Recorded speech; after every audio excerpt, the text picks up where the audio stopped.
large group, like how do you make it? Do I just multiply the recipe? I find that if I multiply the recipe, it's too eggy, honestly. Generally, if I make one batch, I do 2 eggs and about a cup and a half of flour. And I add 1,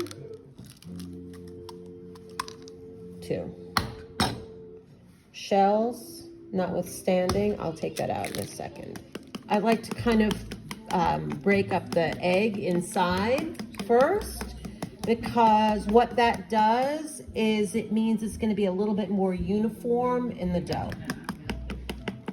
So you want to have a decent pinch, and I would say it's not like a home cook's pinch like this, it's more like a chef's pinch like that. So it's like 3 or 4 fingers worth of salt rather than like this. Seems like it's not going to take all of that flour. What I'm actually going to do is leave the flour that it's not taking right now in the bowl. Remember I said I don't know if it's going to take all of the flour.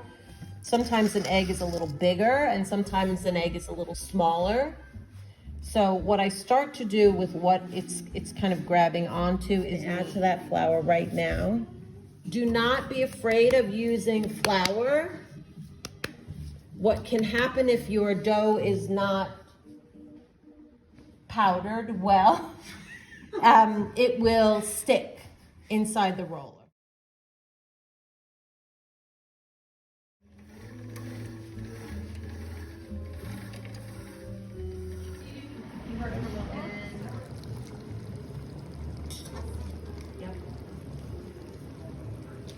Yeah, the kitchen sink flavor.